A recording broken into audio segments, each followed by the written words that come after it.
Welcome back to the Chōten Show, everybody, where we sit down with the founders, innovators, and leaders who are shaping the future of business, leadership, and human development. Today, I'm joined by someone whose work has ignited an entirely new movement for women in leadership. I'm speaking with Rachel Bellow, who's the co-founder of Bonfire Women. Now, today's conversation is going to be a little bit different than we're used to here at the Chōten Show. Today's conversation is something that founders are going to have to deal with as time goes on. As founders, we find ourselves having to adapt to the environment around us, whether that be things like technological improvements, global issues like COVID, or dealing with shaky political waters.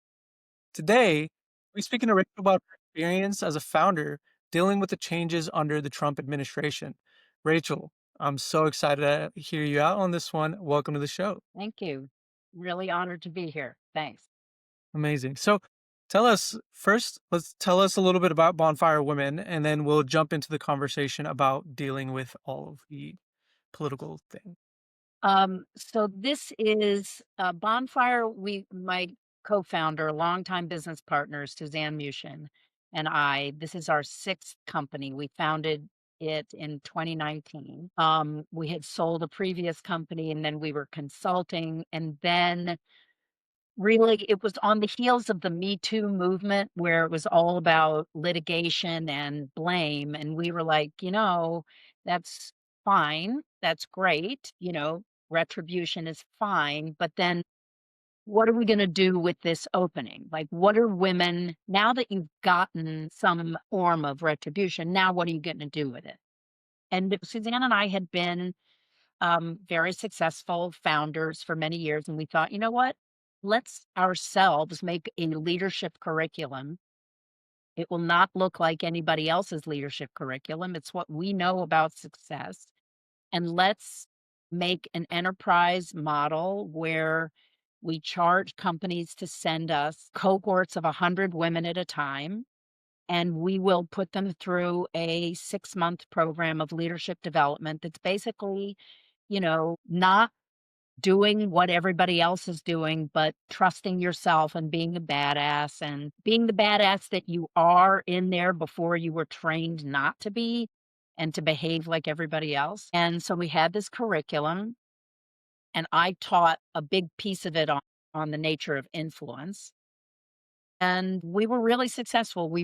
Had an A round, really successful, $5 million round at the beginning. And then a year and a half later, another round. Now, the important thing is we opened our doors on February 1st, 2020, and we were conceived as an in-person model. We had Hmm. gotten space, we had it all decked out, we had designers, everything, and then COVID hit, and it was Great like, timing. shit. Right. So we basically had to pivot, go virtual. We raised an additional round on top of that, which was incredible that we got that. And then we were just straight up. It was like sales were great. Everything was great. We hired a wonderful team. We got a really professional COO. And then Suzanne and I decided we didn't want to be CEOs anymore, and we hired a really great CEO. And then we found ourselves in 2024, the end of 2024. Sales were, the market was a little tight for any kind of learning product, but it was still fine. We were still growing. And then on January 1st, the day that Donald Trump was inaugurated, he announced the whole set of sweeping executive orders against diversity, equity, and inclusion, which very centrally included a prohibition, certainly a legal prohibition for all government entities to do anything for any specific population without doing it for all, right? Mm. So no more for people of color, no more for women, no more for anybody. Okay, we were watching that and going, okay, well, we don't have a lot of government clients. We really don't. But then he made it super clear that this was gonna hold for private companies and that they better fall in line. Hmm. There was no legal challenge, there was no constitutional authority. just, he was swinging it around at this point. And, sorry to say it, that the companies that we were dealing with, which were Fortune 500, Fortune 100 companies, did not have a whole hell of a lot of courage. And in 1 week, we lost 94% of our Wow. customer base. And so we had to indefinitely shut down. We never went bankrupt, but we indefinitely shut down. And since then, I got a grant to basically convert that influence part of our curriculum into a big playbook for women at work. But right now, the future of Bonfire is pretty much moribund. Hmm. So, I mean, that's obviously a really sad story to hear. I think one thing that a lot of founders don't even think about is what are the politics? What are the political leanings of one administration versus the other? How is that going to affect my business? They might they might think like, oh, how does it affect my taxes or things of that nature, but they don't like, think about how does it affect my actual business. Absolutely. So, walk us through a little bit of how you guys walked through that entire process and decided to either put a pause on Bonfire, where you wanted to go with it. But talk us through what that whole thought process was like. Look, I'm going to be honest and say it's not just that you should look ahead to what a dramatic change in local, it could be municipal, local, state, or federal politics could do to your company, but it's also deciding that you need to have a buffer to weather those storms. Because if we had had a buffer, if we had had a cash reserve that was even honestly 6 months, 4 months, the panic in the market was subsiding. We could have scrambled. We could have we could have done a whole number of things. We did not have any buffer. We were like, you know, very thin on our margins at that point. And we didn't and we had just completed building a new product, so we were really down on cash. So that's the lesson is half of what you say and half of what I'm saying, which is and assuming the worst at any point, you gotta have a buffer. And I would say I wish that we had from the beginning understood that you're going to have a couple of customers. I don't know how many you need.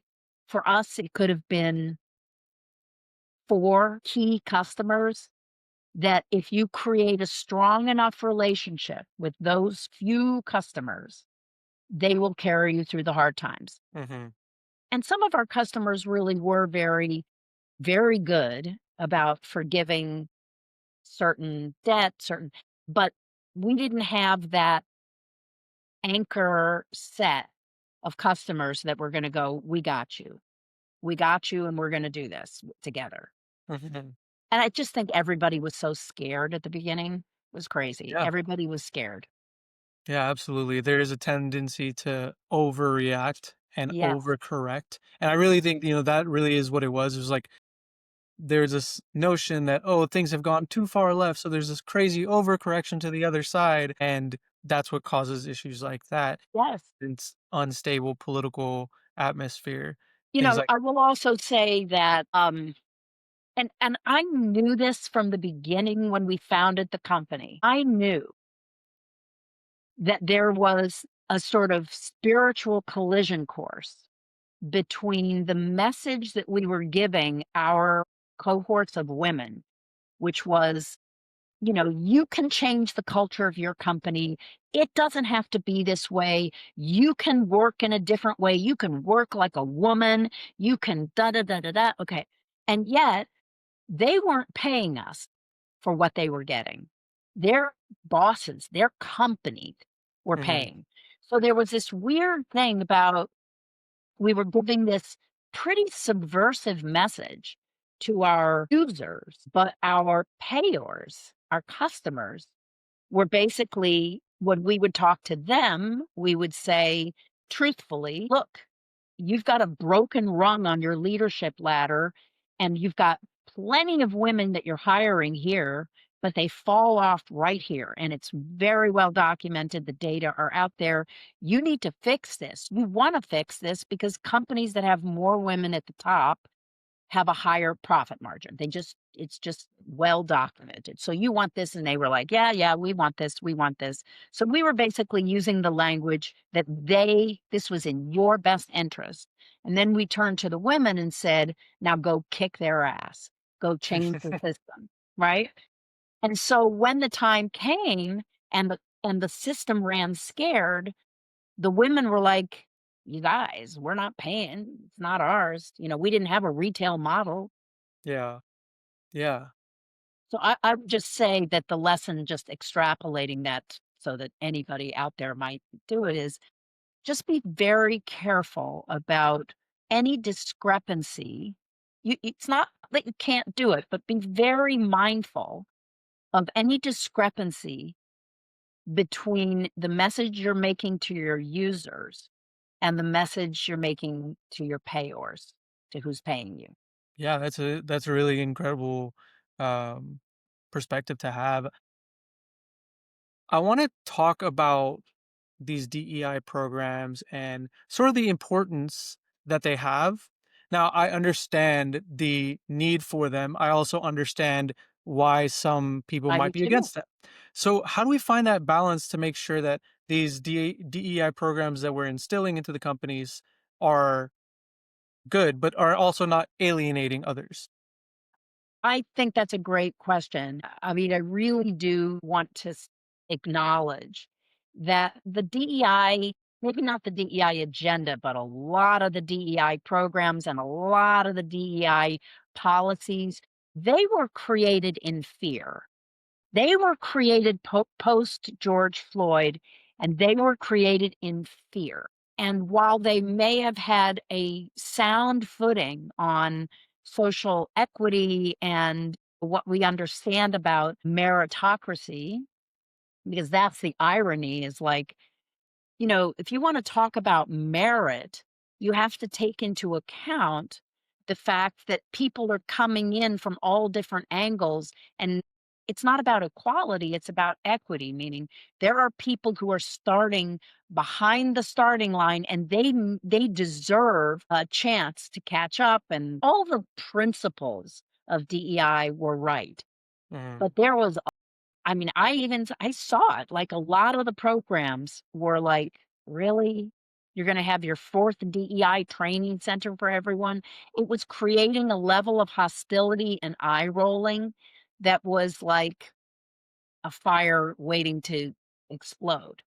So, I think the balance has to be, very thoughtful and very principled question that every company needs to ask itself. Every founder needs to ask itself. Everyone needs to ask itself, what do we mean by merit?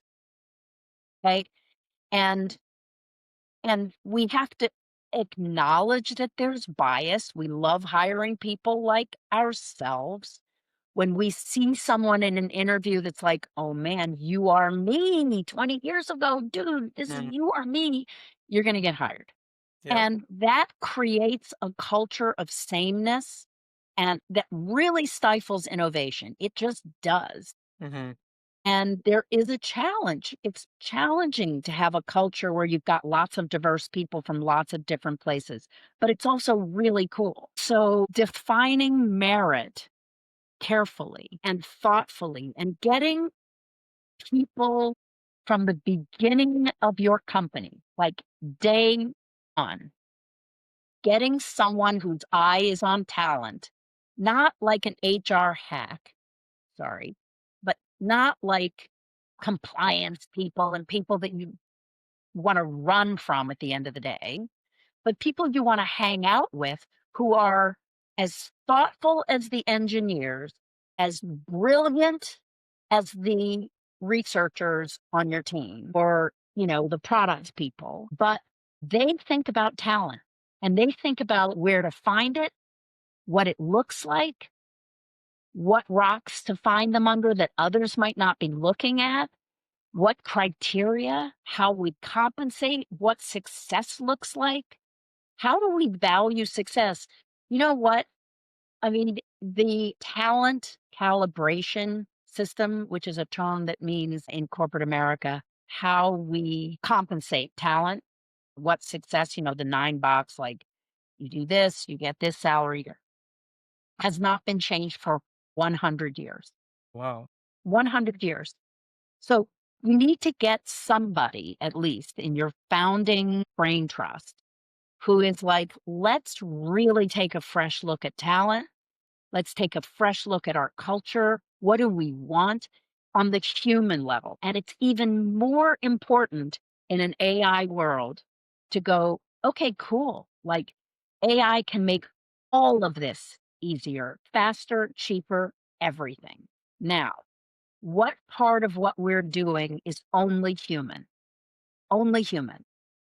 And let's not kid ourselves, but when we find it, because there is stuff that's only human, let's make it the best damn human it could possibly be. And Mhm. that means you got to get somebody in there who's really, really cares about talent recruiting, talent development, and culture. Absolutely. And that human element of everything is going to become a competitive advantage.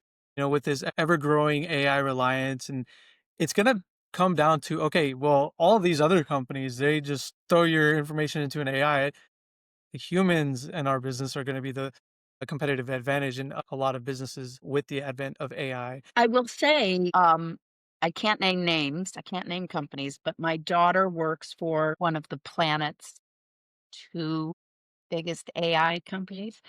And the thing that is really striking is that you'll get the most brilliant talent, largely or often on the spectrum, but they are absolutely the world's greatest talent, but they can't manage breakfast. They can't manage a group. They can't manage down. They can't manage up. They can't, and you cannot build a company on brilliant engineering alone. You Mhm. have to have the human capacity of bringing people together and ensuring that they're working well together and creating a culture that is solid. Yeah, and that is really where the diversity comes into play. Yes, The more different perspectives you have, the more different life experiences that you can put into one place, the more different ideas and ways of doing things successfully are going to come about. So I think that's really important. And I think that's one way that the administration has gone too far in this overcorrection of things. I think one thing that you have sort of mentioned as well is that with companies who are implementing things like this, or who may want to, and maybe post 2020, it seemed like they were just checking a box. yes, Just, okay, we have DEI guys, like we're progressive, like we're with the times, and they were just checking a box just to say that they did it. And the companies who have really taken on this idea of growing their diversity and really investing in the talent in these DEI programs are the ones that truly, truly wanted to, right? They're the ones that probably didn't leave after Trump's executive order, right? Because they saw the value in it. yes. So finding that value in that, understanding the value and having that diversity, understanding the value of having different walks of life in your space is incredibly important for founders to know. It is really important, and it's a great point that, first of all, think of the groups where you've learned the most. The experiences I've had where I've learned the most are always when I'm encountering people who are really different and who may just disagree with me about stuff or see things totally differently. That's when my learning just goes, "Oh, I've just expanded. I've expanded. I can see around a corner now that I couldn't before." I really worry about an administration, for one thing, where everybody looks alike, everybody talks alike. I mean, I worry about it on the left and the right. I worry about it on Fox News and MSNBC. It's like, my 93-year-old mother is addicted to MSNBC all day, and I'm it's like, "Okay, that's cool, mom, but you recognize that you're being brainwashed in exactly the same way. Every single person who's on there agrees with every single person, okay?" Absolutely. So it's just and it's really hard to find now any space where you get real disagreement, Mhm. real divergence, and that is bad. Yeah. It's funny that you mentioned that. So I grew up in an area where, I'm very grateful for. I grew up in a very diverse area. My high school was very diverse. Where? Where was this? So I grew up in Arlington, Texas, a little bit south, a little bit, what was it, west of Dallas. And like I said, very diverse high school. And the one thing that I think I didn't understand growing up in such a diverse area, I had never met a Republican, or I had never like been close to a Republican. So in my head, when I was a 17, 18-year-old guy, I was like, "Oh, what? How can anyone have these thoughts?" And then I joined a fraternity in college. And obviously, fraternity in the South is going to be a lot of different, And so seeing these different perspectives, oh, here's some things I agree with. Here's some things I disagree with previously. And I've been able to speak with people from, completely different walks of life. A white guy that grew up on a farm is one of my best friends versus, uh, you know, an- a Vietnamese woman who grew up right next door to me is one of my best friends. And it's giving me such an amazing perspective and ability to see things from so many different perspectives. And I think that's one thing that we kind of lack in a. I think that's really beautiful, and it's almost as if, like, you speak a lot of languages. I Yeah, I can go any number of places because I speak a lot of languages. Look, I live in New York City, and we just elected, Zohran Mamdani, and I'm thrilled about it, just thrilled about it, and the fear the fear that I encountered in line in when I was voting about like, "Oh, he's gonna it's like the one thing that I knew about him because I had gone to every single, you know, open a conversation I could find where he was talking about his statements in the past or whatever it was that he had to, atone for. I got a sense from this guy that he's a learner in office, and that's because he had grown up in Uganda and then in New York City, and then he lives in Queens in the most diverse neighborhood in all of New York In City. Astoria. It's like this guy is going to learn from hearing, and you could watch him hear different perspectives and go, "Now I get why you're so angry at me." I mean, I've never seen that before, and I Mhm. think that's the capacity that you're talking about that you develop when you've opened yourself up to diverse perspectives. Absolutely. And I think one thing that you can find sort of in a similarity between Zoran Mamdani and Trump is the fact that they listened to what their base was saying, right? Yeah. It Yes. seems that a lot of these like career politicians, both Republican and Democrat, they just kind of say what they think we want to hear, but in reality we're just, hey, we don't, this is not what we want. Yeah. And I mean, you probably see this a little bit more on the Democrat side now because they're losing more and more Yes. of their base. And with Zoran, he came in, he listened, he actually said what we wanted to hear. Same thing with Trump. Trump run on the affordability, releasing the Epstein files, whether or not he did it or not. But it was things that we wanted from him, right? And as founders, it's incredibly important to, actually hear what our employees are saying, what our clients are saying, and, what the world is saying, because otherwise we're just in this echo chamber, right? We're just listening to what we. That is exactly right, and it's like, it's understanding it's an ego exercise of going, "You represent. You aren't the thing. You represent," whether it's a field of customers or a constituency politically, are electing yourself to represent people, and the minute you forget that Every once in a while when I hear like Taylor Swift, or who did I just hear say it recently? And say it, really say it. Say, I am here. Oh, it was Billie Eilish. I am here because of my fans. I am here because of you. And I looked at her face and I was like, wow, that's true. You aren't just saying that because it's like, that you're gone the day you don't recognize, "I'm here because of you. I'm here because of my customers. I'm here because of the market need, not, for the market demand for what I have to offer." The market demand, not my perception of your need. I know you're not asking for it, but, I mean, I guess if you're Steve Jobs, you can go, "You don't know you need a computer." Yeah. Most of us aren't. Yeah, most people aren't that, No, right? no. That brings up an interesting topic, and there's this topic going on I don't know if you're on TikTok or not, and I promise this relates to founders and business overall, but there's been a number of influencers who started their influencing maybe on the YouTube days, Get Ready With Me, doing these very relatable types of content. And then they got really rich. And then their content became, look at my walk-in closet that's bigger than your bedroom, or look at all these private jets I'm on. They've started to lose their audience. And because of it, they're losing their brand deals, they're losing their sponsorships, they're losing money, and they're starting to feel that. So talk to us a little bit about that, how important it is to listen to your market and listen to the people that you're trying to serve.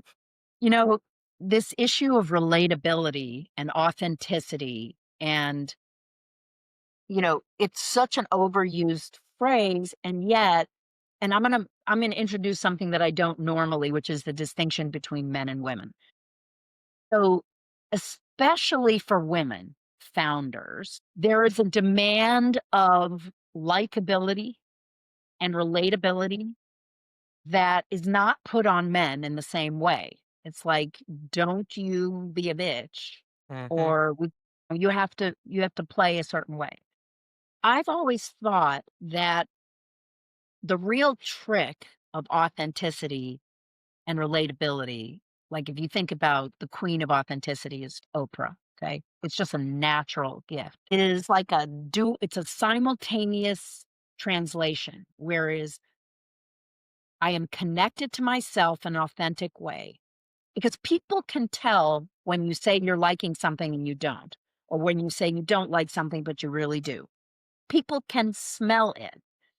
So you have to be connected, you have to be very self-aware and very brave about saying what you believe, and be willing to let the cards fall where they may, right? You have to be willing to lose people for your convictions, and at the same time, so it's like simultaneous, you have to be constantly taking in how you are playing. How did that go over? How is that being received? Because you never know. I can very genuinely be stating something, and, our kids are really good at this. They'll go, "Mom, you sounded like an asshole," or something, and I go, "What?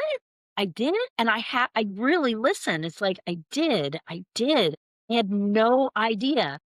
mhm, You will constantly learn that your little echo chamber inside yourself isn't enough.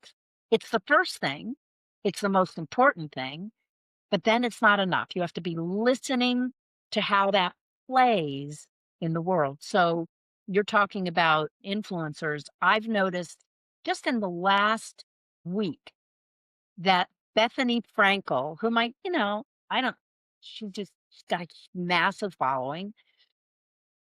I think originally from the Housewives of New York. So I don't even know where she started, but the reason that I kept tuning into her was she was so brave and authentic about what she liked, what she didn't, her following. I don't know what she's at. She millions of followers, but Her following discovered that she liked chicken salad, and they'd be sending her chicken salad all the time.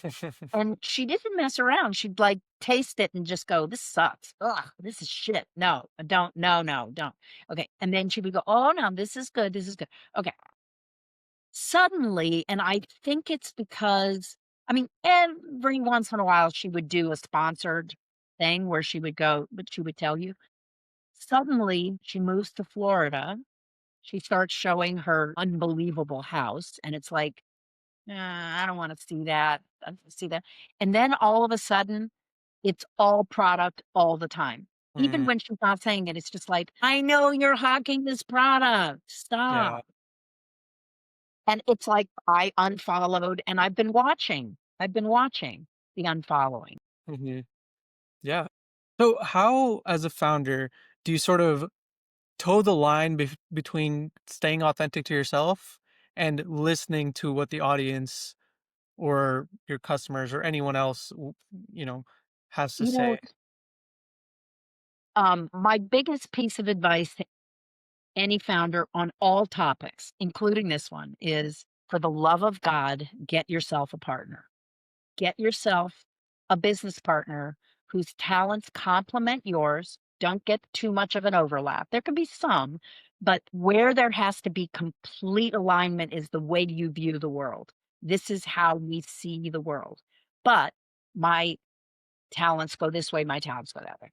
When you have a business partner, when you have someone at your side who knows you really well, every meeting, every encounter, every sales pitch ends with a debrief where it's like, yeah, I'm not sure why you said that. Like, didn't we talk about? And you're constantly course correcting in a loving way because you're both like in it, but that punctures the echo chamber in a hugely powerful way. So, my experience of how I balanced my core convictions, because I can skew way more toward my own passionate convictions, and I am not budging from this. And Suzanne, she can skew too much towards the market. Left to my own devices, I'm just like, "This is my story, I'm sticking to it. This is the right thing, we're gonna do the right thing." Left to her own devices, she'll whore it out. She'll sell out, right? But together, it was great. She's like, "Rachel, we have customers here who won't buy that. We gotta find a way." I'm like, "Right, right, right." Or I'll go, "Suzanne, we don't believe that. We can't sell it." She'd say, "Yeah, you're right." Right? That balance was absolutely essential. But that's just one case. Like, if you can find someone you really and I mean partner. I don't mean, yeah, partner, kind of partner, but really he's my this, he's my that. No, I mean 50-50 partner where you go, "You care as much about the success of this company as I do, and we have equal stake in it." That's huge. That's huge. It Yeah. saved my life. It saved every single business I was in.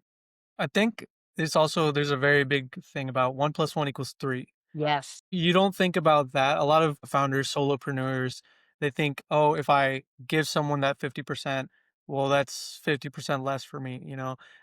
When in reality, it's not like that. You don't just get half the p So you true. you it's exponential.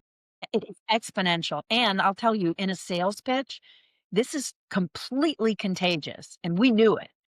Suzanne and I would go in together. We would start pitching, and then one of us would turn to the other and go, I'm not so sure I agree with that. And she'd go, yeah. And then she and I would hash out in front of the potential customer. And the result was they go, they're gonna do right by me because they're honestly working it out and they're not afraid to work it out in front of me. And we would build on each other and correct each other, and they would go, "Oh, I'm in good hands. I'm in Hmm, good hands." It was absolutely a 1 plus 1 is 3. absolutely. And it really shows that, you practice what you preach as well. Yes, exactly, exactly. How important is that, really showing that to customers? I think The best way to be practicing what you're preaching is I just experienced it on the other end of was an automatic renewal, one of those annoying automatic renewal of a subscription where they didn't tell you that they were gonna renew. They didn't warn you. I listen, I had checked it, so I was definitely in the wrong. But I wrote and I said, "Listen, it just renewed 2 minutes ago. I don't want it. I didn't mean to check it back a month ago when I did it with the free trial. I don't like the product."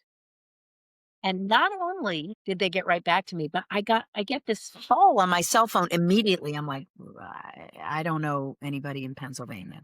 And I almost didn't answer, and then I did, and it was from this company, and they said, "Just wanna let you know that this refund has already gone through. We don't want any customers that would get it." And I was like, "I feel like telling everyone to subscribe to you now.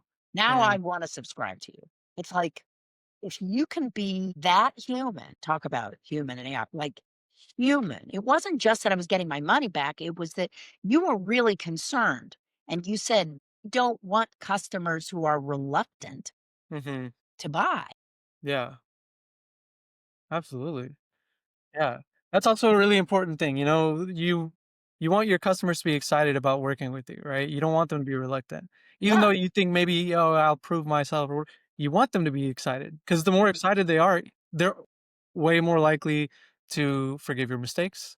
They're way more likely to recommend it to their friends, their absolutely. colleagues. It's really important. It's really And I, important. I had a boss once, I mean, the best boss I ever had, the only boss I ever had, who used to say, "No reluctant dragons," by which he meant don't hire anybody, don't try to convince somebody hard when you sense their reluctance to come on board. Don't try, because he said the second half of that is no reluctant dragons because doubts increase. If someone is having deep doubts about joining your team, about becoming your customer, those will increase. So you are not an evangelist as much as you are someone who's creating the conditions for agreement. There are so many people out there who want what you have, and so many people who want to join what you're doing. Don't waste your time trying to persuade those who don't. Absolutely. Absolutely. It's not worth the long-term headache. You may get the refunds, now I hired this wrong person, now I gotta do all of it again. The short-term benefit or the long-term benefits far outweigh the short-term benefits of trying to convince someone of something they don't wanna do. Amazing.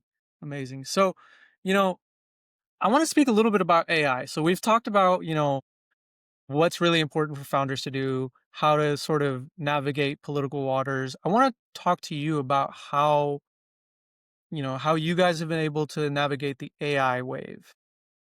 So, unfortunately, if you think about the dates when we started the company, creating a curriculum and a curricular product, an online virtual product, pre-AI, pre-AI. Now, when we did our third iteration of the product in 2020, at the end of 23, beginning of 24, we started using AI. And it was like, oh Where has this been my whole life? my God, right? And it was, right now when I think, in fact, when I was going to come on this podcast, I started actually thinking, how would it have been different if we had been where we are now, and every 6 months we're in a wholly different place. But if we had been where we are now when we founded this in 2019, first of all,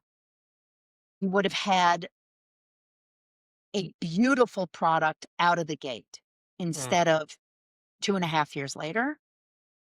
We would have been able, I mean, the testing mechanisms you can do online now, you can do like get proxy to test a product on an audience. You can get about, I want women between these ages. They look like this. They work like this. It's like, oh my God, you don't have to do focus groups anymore, and you don't have to do any of that shit anymore. It's like we. we would have I don't even think we would have had to do that second round of funding. We Mhm. really wouldn't have.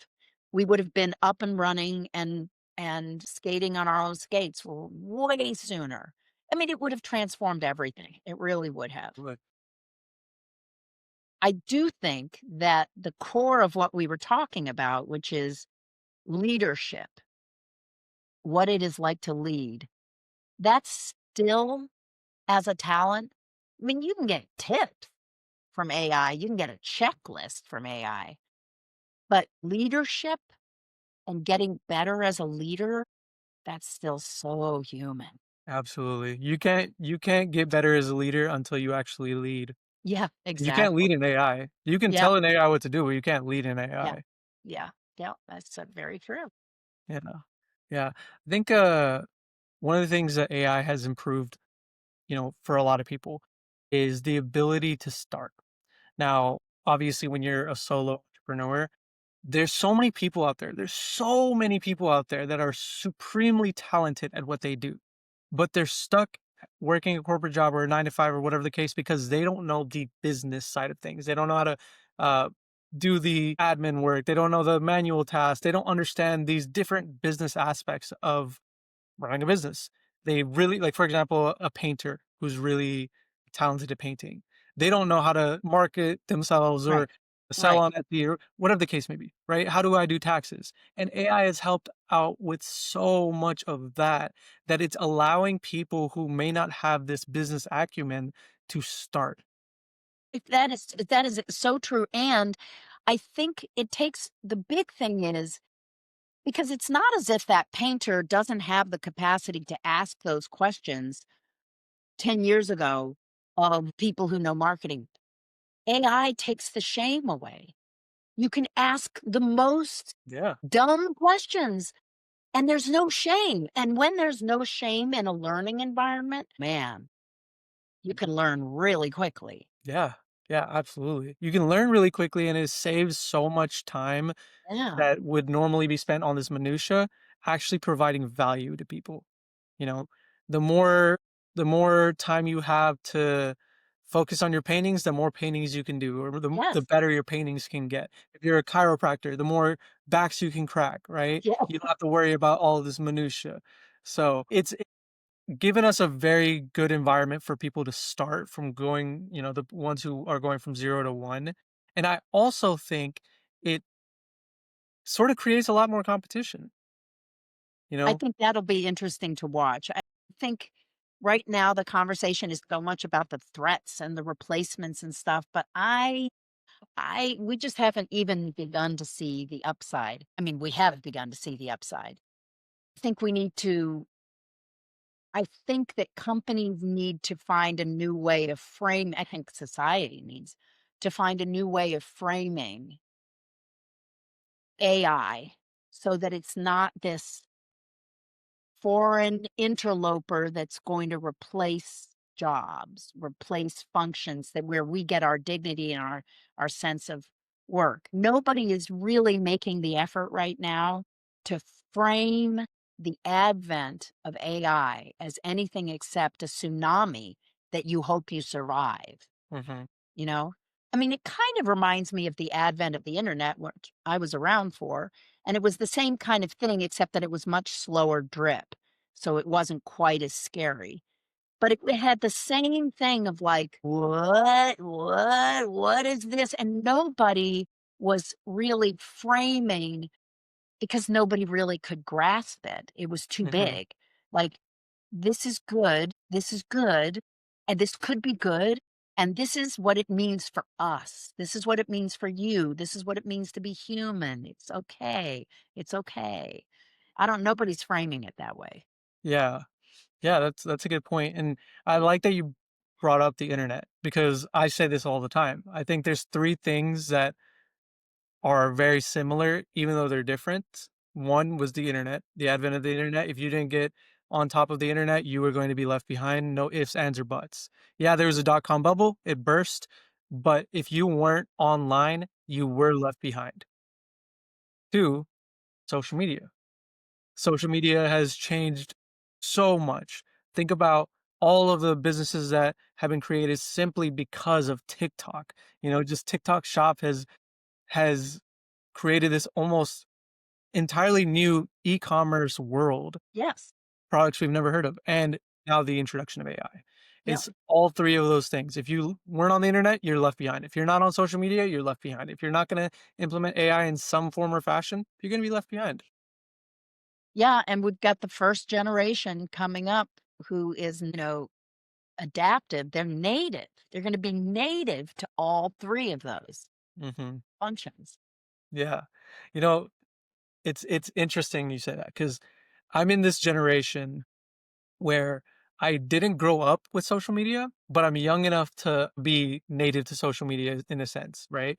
I was 15 years old whenever I got my first phone, but now I have cousins who have babies that are 1 years old that know how to use I YouTube. know. Like, how are you doing this? I know, and it's like they know it almost, like, intuitively. Like, how did you know how to scroll? Mhm. And they pick up on it fast. They see their parents doing it. They see it. But it's a very interesting generation to be a part of. I think from, like, 1995 to 2005, this, like, 10-year portion where, we've seen life pre-social media, pre-AI, but we also were young enough to adopt social media really quickly and adopt having a cell phone in your pocket really, like, every day. It's it's a cool place to be, because like, my parents' generation, like, they Yeah, don't understand a lot of these, and I'm also still young enough to adopt AI, and it's interesting to see, to yeah. say the least. I'm very interested to see how this younger generation, Generation Alpha, is going to grow up and be because, they had to go through COVID during school. They Yes, have they have the introduction of AI. Like, as adults, we have the ability to choose humanity versus AI. But yeah, will the younger people, yeah. like, all of them are using AI It's to not write even a all their meaningful essays and distinction to them. It's like it'll become like just another limb, Mhm. another Yeah. facet. This has Thank been you. a very, very interesting conversation so far, a lot different than what we are used to here at the show. So, again, thank you so much. Talking to you. Love Yeah, talking to you. absolutely. So, I wanna just for anyone who may be listening right now, where can we connect with you? Well, I am at Rachel.Bellow, Bellow, at bonfire.com. And January, first week of January, if you go to the bonfirewomen.com site, give it all of January, okay? It's going to be my influence playbook, and it sounds like it's for women. It is for women. But honestly, I spent 18 months talking to decision scientists and political strategists and social activists and CEOs and founders about influence. And I codified it down to 4 strategies. And I created this playbook that you can download for free on how to influence anything, anybody, your family, your company, a community. If you want to have influence before you have the authority, the nominal authority, influence is not something you have, it's something you do. This is how to do it. So go to the bonfirewomen.com site in January and see. And if it's not there yet, write me an email. I'll put your name on my list and I'll get it to you as soon as it's up and running. Amazing, amazing. Well, like I said, I've had an incredible time here on this conversation. Lovely. For anyone who may be listening, if you have any topics or things that you'd like us to discuss, or if you have anybody that you'd like to hear on the podcast as well, please drop them down on the comments below. And don't forget to subscribe to the show. Rachel, thank you so much. Thank you, Abby. Really appreciate it. And to all the viewers.